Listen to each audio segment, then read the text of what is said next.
A graça e a paz de nosso Senhor e Salvador Jesus Cristo para você que está assistindo esse vídeo aqui nesse canal Bíblia e Teologia.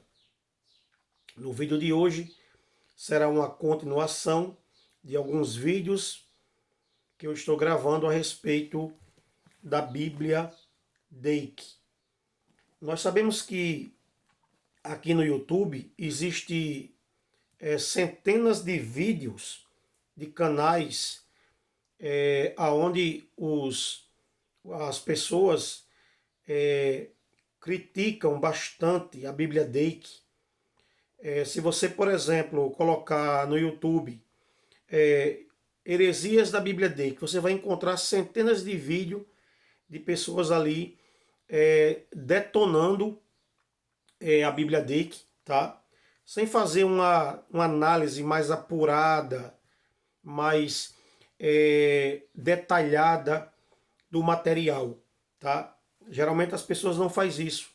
Elas simplesmente colocam a sua opinião, sua grossa opinião, em algumas questões que Dake trouxe a público, tá? E elas não param muitas vezes para analisar profundamente aquela questão, tá? E depois que a pessoa ela dissemina certas inverdades, muitas vezes fica difícil da pessoa desconstruir essas inverdades, uma vez que a pessoa já tem ali uma opinião formalizada a respeito de determinados assuntos. Tá? Para vocês terem uma ideia, eu conheci a Bíblia Dake através de um comentário negativo. Eu trabalhava numa empresa e eu perguntei uma vez para um irmão qual era a melhor Bíblia de estudo que ele poderia me indicar. Eu estava começando a comprar material teológico e tal, estava nos planos de montar uma biblioteca. E aí ele falou, rapaz, tem uma Bíblia no mercado, dizem que é a melhor Bíblia que existe, que é a Bíblia Dake. Porém, ela tem muita heresia. Eu falei, mas heresia em quê? Aí ele não soube explicar direito, né? Porque geralmente no Brasil as pessoas falam o que ouve, tá? Mas não analisa aquelas questões que está sendo colocada ali em questão. Eu aprendi que quando a gente ouve uma coisa, quando a gente ouve algo, a gente tem que fazer três coisas. Primeiro é duvidar, não aceitar aquilo de primeira mão. Segundo é criticar. Uma vez que eu tenho aquilo na mão, eu vou fazer uma crítica, tá? Vou fazer uma crítica ali, uma análise crítica daquele assunto. E por fim, eu vou determinar se aquilo é verdadeiro, se é falso, se eu aceito ou se eu não aceito. Geralmente os brasileiros não fazem isso. Eles escutam a notícia, eles não param para analisar aquela notícia, para investigar aquela notícia. Não, eles já começam a dizer, é assim porque disseram que era assim, e às vezes não é. Tá? E às vezes não é. Conta-se histórias que lá na frente é provado que não foi verdade, mas a pessoa que disseminou aquela inverdade, ele não é homem, nem tem caráter para chegar a gravar um outro áudio falando, olha, um outro vídeo, né? Falando, olha, eu me enganei, realmente eu me equivoquei, eu me precipitei, aquela história não era dessa forma, a história foi provada que é de outra forma. Geralmente o brasileiro não faz isso. Ele dissemina a notícia sem ter provas, e muitas vezes quando a prova chega de que aquela história era uma inverdade, ele não se posiciona para reconhecer o seu erro. Tá? Então, no meu evangelho se classifica a opinião como heresia. Tá? Opinião como heresia. Nós temos uma Bíblia no mercado muito cara, uma Bíblia em 2 volumes, que é a Bíblia do Alderi Nelson, a Bíblia Revelada. Custa quase R$ 500, porque são duas, uma do Antigo Testamento e outra do Novo Testamento. Tá? Eu conheço uma pessoa que já leu os comentários de Alderi e fala que se for comparar Alderi com Dake, Alderi foi o criador da heresia. Né? Ele não foi nem o dissimador. Aquele que disseminou a heresia foi o criador. Foi o fundador da heresia, porque os absurdos que Alderi Nelson coloca na sua Bíblia, mas ninguém fala nada. Né? Quantas heresias a gente escuta de pastores, não é verdade? Como, por exemplo, Abílio Santana, que pregou que Jesus tinha uma casa na praia, que Jesus, na sua carpintaria, fazia aparecer cadeira, mesa, de forma mágica. Tá? Ninguém falou nada, poucas pessoas comentaram isso, como é que se diz? O Abílio Santana falou. Né?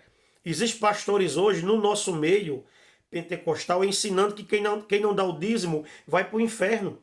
Porque quem não dá o dízimo está roubando a Deus. O que é isso? Heresia, tá? Mas ninguém fala nada, ninguém faz bicho de sete cabeças com essas coisas, né? Que são coisas realmente perigosas, tá? Que colocam em descrédito a expiação de Cristo, porque o sangue de Cristo agora é comprado com dinheiro. Né? A obra de Cristo na cruz não foi consumada porque se eu não der o dízimo eu vou para o inferno. Olha só, que maldita heresia está sendo pregada em algumas de nossas igrejas, do nosso movimento. Mas ninguém fala nada, ninguém se posiciona. Aí um cara, um pastor que era pentecostal, pré-tribulacionista, dispensacionalista, tá? Assembleiano, que era Dake, né? E a pessoa não tem aí a dignidade de pelo menos dar uma análise, pesquisar, comparar as ideias dele com as ideias de outras pessoas, tá, meus irmãos? Porque o que Dake trata na sua Bíblia não foi ele que inventou, não foi ele que criou, tá? São assuntos que já percorriam a mente de muitas pessoas antes dele, tá? Por exemplo, ele vai falar aqui sobre os filhos de Deus de Gênesis 6, tá? Que ele acredita que eram anjos. Depois eu vou gravar um vídeo específico sobre outro. Quantas pessoas no meu pentecostal também não acreditam assim? Que foram os anjos que se materializaram e tiveram relação com as mulheres. É heresia isso aí? Se for heresia, a gente tem um monte de herege pentecostal. Tá? Se isso é uma heresia. Né? Mas voltando à questão das aparições de Deus, tá? Esse vídeo é específico sobre isso, será o último. Eu vou gravar outros vídeos com outros temas. Esse aqui vai ser o último. Né? Como eu falei no vídeo anterior, muitos cristãos eles ficam alarmados, escandalizados, quando alguém fala que Deus tem um corpo. Eles falam que Deus ele não pode ter um corpo, ele não pode se limitar a um corpo, porque ele é onipresente, ele está em toda parte. Então, uma pessoa, alguém, um ser que tem uma estrutura que cobre toda a parte, ele não pode se materializar, ele não pode estar restrito a uma forma. Tá? Desde que na sua Bíblia de estudo, na página 78, ele vai mostrar 44 aparições de Deus em forma humana. Tá? É a Bíblia que a gente está falando isso. Aí é como eu falei, algumas pessoas podem dizer assim, não, mas isso aí é uma linguagem figurada, é uma metáfora, tá? Se você quer interpretar dessa forma, é um direito seu. Agora você não pode criticar, nem chamar de herege, uma pessoa que trabalhava e que via a Bíblia com uma sinceridade tão grande como o Dake via. Eu não vi ainda um pastor, um teólogo, tratar a Bíblia com tanta seriedade como o Dake. Tá? Porque ele via a Bíblia, ele interpretava a Bíblia de forma totalmente, exclusivamente literal, sem tirar nem pôr. É literal, é literal.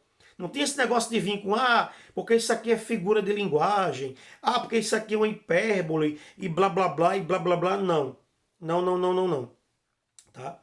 Então, Gênesis 18:1 diz que o Senhor apareceu a Abraão nos carvalhos de Moré, algum nome, é mais ou menos assim o nome. E ali eles têm uma conversa, tá? E era uma pessoa, não era um monstro, tá? Não era uma fumaça que flutuava e saía uma voz daquela fumaça, não, era uma pessoa, era um ser visível, tá? Assim como vocês estão me vendo aqui, através desse aparelho de gravação, Abraão viu aquele ser que se identificou como o Senhor, como Deus. Mas para muitos a ideia de que Deus ele tem um corpo é vista como herética, como heresia, de que é um herético, né? A Bíblia diz que não presta, tem milhares e milhares de vídeos aí que critica a Bíblia Day, que esses são os que têm mais visualizações. Porque esses camaradas sabem, tá? Que Day dá Ibope. Vamos ser sinceros, Day dá Ibope. Day dá Ibope. Tem camarada aí que gravou vídeo metendo pau na Bíblia Day que tem mais de 50 mil visualizações. Tá? Então, quando a gente grava algo defendendo, tem poucas visualizações. Tá? Porque eu tenho vários vídeos aqui defendendo a Bíblia Day. Eu acho que o maior teve 8 mil, 9 mil visualizações. O maior. Os outros é 1000, enfim. Tá? Quando é algo para elogiar, para mostrar 2 pesos e 2 medidas, não tem tanta visualização. Agora, meter o pau, falar mal, aí, meu amigo, explode. Você pode gravar um vídeo aí falando mal, caluniando, detonando, que os evangélicos gostam desse tipo de conteúdo, que, na minha opinião, não agrega em nada à nossa vida espiritual. Tá, meus irmãos? Assim sendo, nós vemos claramente que a Bíblia mostra Deus aparecendo às pessoas. Agora, se Deus em forma humana é uma heresia, então nós estamos crendo, todos os cristãos reformados ou pentecostais estão crendo numa heresia muito grande. Por quê? Porque dentro das nossas confissões de fé é ensinado que Deus se fez homem. Ou não? Quem é Jesus? Não é o Emanuel? Não é o Deus conosco? Jesus, em várias passagens no Evangelho de João, ele vai dizer eu sou, né? Eu sou. O tempo todo ele está usando o nome de Deus. Tá? Os judeus queriam apedrejar Jesus porque Jesus, sendo um homem, se dizia Deus. Antes de Abraão existir, eu sou. Eu e o Pai somos um. Quem vê a mim vê o Pai. Tá? E todos nós cremos que Jesus de Nazaré, que se foi crucificado na cruz do Calvário, lá em Jerusalém pelos romanos, foi o próprio Deus, o Criador de todas as coisas, que se encarnou, que se humanizou, tá? Para salvar a humanidade, a sua criação, as suas criaturas. Então, se eu acreditar que Deus não se materializa, eu tenho que deixar de crer na encarnação de Deus. Porque nós acreditamos que Jesus é Deus, o Emanuel, o Deus conosco. Tá? João diz que a palavra, o verbo, se fez carne, criou todas as coisas. Tá, meus irmãos? Então, eis a questão. Católicos, evangélicos reformados ou arminianos assembleanos, pentecostais, acreditam que Jesus é Deus. Se Jesus é Deus, quem se materializou? Quem assumiu aquele corpo que milagrosamente ali entrou no ventre de Maria por obra do Espírito Santo? Foi o próprio Deus. Tá, queridos? Então, a gente deve analisar o todo de uma questão doutrinária antes de sair falando besteira, dizendo que fulano de tal é herege, que o material do cara não presta, né? Porque ele falou que Deus tem uma fisionomia, então isso não pode ser errado. Então nós estamos cometendo um erro gravíssimo teológico, quando nós afirmamos que o próprio Deus se fez carne. Se Deus se fez carne na pessoa de Jesus, por que ele não poderia, antes da expiação, assumir uma matéria, se materializar, aparecer para as pessoas em forma humana, como a Bíblia em vários textos mostra isso? Né, meus queridos? Então é questão de lógica. Por isso que eu sempre vou defender os comentários de Dake, eu não canonizo, tá? Os comentários de Dake, não canonizo. Eu vejo os comentários bíblicos de Dake como um comentário da Bíblia NAA, como um comentário da Bíblia de Estudo Pentecostal, da Plenitude, tá? E de tantas Bíblias de estudo que tem por aí. O que a gente não pode é canonizar comentário, tá? Agora, eu não posso dizer que um comentário de um camarada é herege porque eu não concordo, tá? E dizer que uma heresia provada de outro camarada não é heresia porque eu concordo, porque é isso que a gente vê no meio evangélico, essa desonestidade, tá? Se eu gostar do cara, o cara pode falar um monte de besteira, um monte de heresia, que eu vou bater palminha para ele, tá? Agora, se eu não gostar do camarada, qualquer verdade que ele falar, eu vou sempre me impor contra aquilo que ele está falando. Ou mesmo se a opinião dele for igual a de outro, tá? Eu aceito a do outro que é meu amiguinho, porque é meu queridinho. Mas a dele eu não aceito porque ele não é meu queridinho, não é meu amiguinho, eu não gosto dele. Na minha opinião, desonestidade. Tá? Então você vai encontrar aí centenas, dezenas de vídeos aí detonando a Bíblia Dake, mas eu encerro esse vídeo aqui falando que para mim é a melhor Bíblia de estudo do Brasil, completa, ok? E abençoa o pregador, o pastor, o professor de escola bíblica dominical para estudo pessoal. É uma Bíblia excelente, é uma Bíblia maravilhosa. Tá? Nos próximos vídeos eu vou tratando aqui de mais assuntos relacionados a essa Bíblia maravilhosa que é a Bíblia de Estudo Dake. Que Deus abençoe você, sua família. Até o próximo vídeo, querendo o nosso Deus.